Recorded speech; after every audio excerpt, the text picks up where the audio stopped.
Welcome back to Dominating Your Investments. I'm Dom Rinaldi, and today we're going to talk about a company that potentially might be a Palantir customer and is the largest privately held corporation from a revenue perspective. So they generate $134 billion last year in revenue.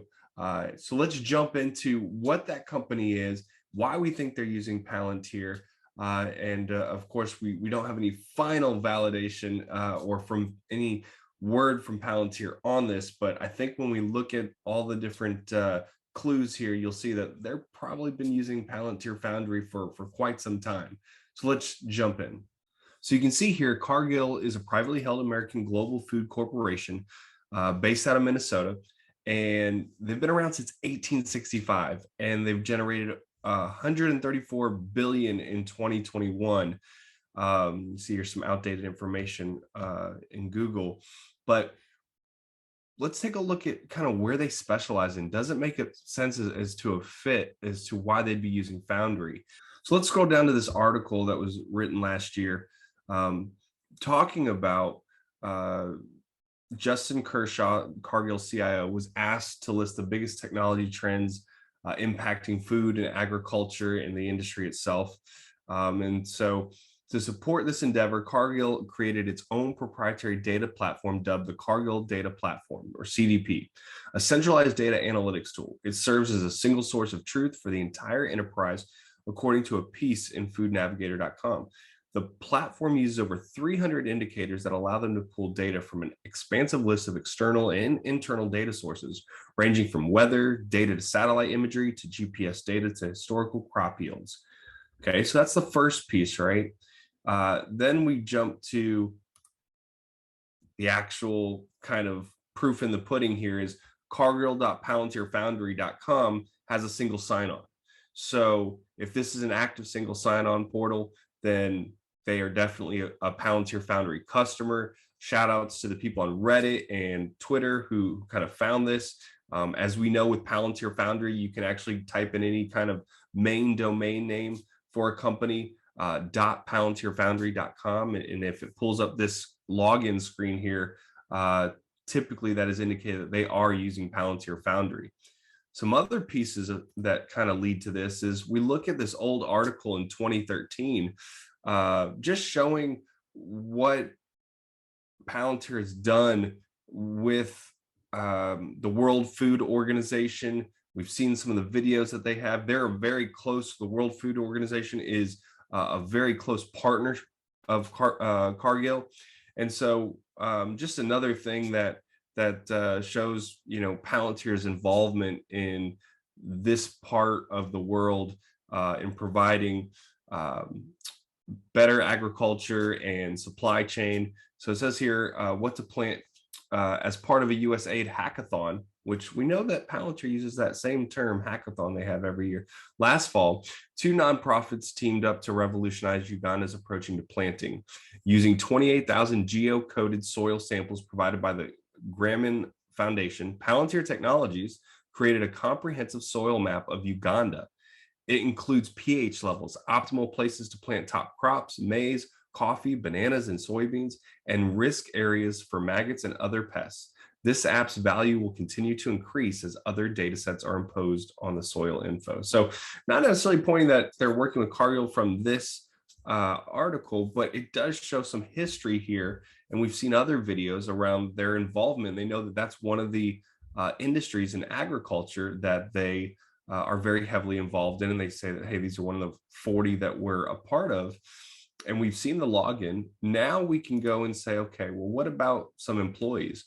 Well, their current lead for digital transformation talks about all the different technologies that they really have to partner with and have interactions with external stakeholders. Well, right here, folks, we have AWS, Google, Microsoft, and Palantir as an external stakeholder. So, and a strategic relationship. So I think it's pretty clear cut that some form or some fashion Cargill is using Palantir technology. You even look at their website and you can see here's the partnership with the World Food Program. And we've seen customer case studies from the World Food Program on Palantir on their website.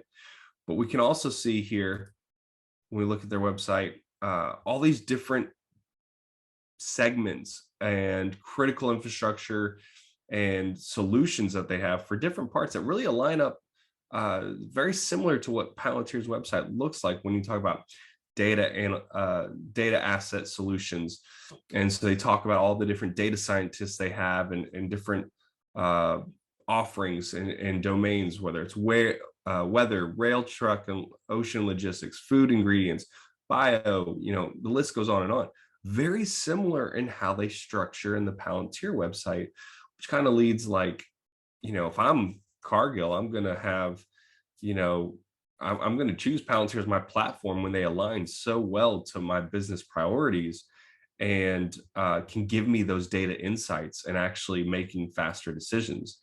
And so you can see here how they work with their customers with the data catalog, documentation support, compliance and privacy, testing and delivery and iteration, negotiation, and launch the product. And so it just seems like, it not only do you have the platform website that you saw there, but you also had the lead of digital transformation talking about having maintaining a relationship with Palantir, but also just a perfect fit here when you look at proprietary data sets, collaborative perspectives, market intelligence, and then you look at the different types of clients.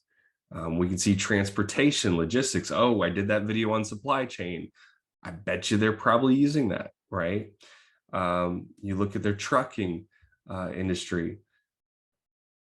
And then if we move over here, we also have bioindustrial. We know that Palantir plays in this area as well. And then we look here at risk management, and you can see all different kinds of industries, but a lot of these Palantir has an offering for Foundry. So I think we can conclude that they're definitely using Palantir Foundry. I would love to hopefully, maybe that we see an announcement if this is a newer partnership, or maybe they're able to, maybe they were under NDA before, not sure. But when you have the largest revenue generating private company in the world, you can just see so many potential use cases with Foundry for the supply chain, the logistics for agriculture, and so many, so on and so forth, and how those also can be different platforms that companies can start using, like Skywise, like what we said with Trafigura, that possibly could be doing carbon emissions. Like that whole platform could be bringing all the companies in to manage and track their carbon emissions. You could do something for agriculture, very similar. So we're starting to see these industry platforms come about. And so stay patient.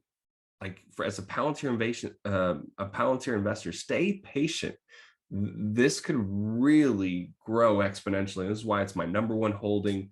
I just thought this was so cool to dive into and see, straight from the Reddit post, to say, okay, we see them on the website. Now I did some digging, found some information on LinkedIn, and then you look into what the company is talking about and their priority and their customers.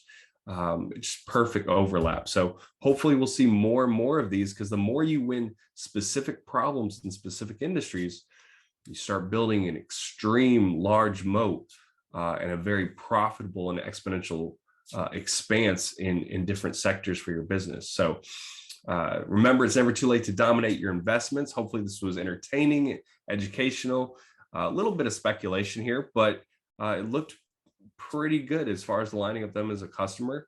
And hopefully we'll hear more on that. Make sure to hit like and subscribe if you felt that this was useful of your time. And I'll see you in our next episode.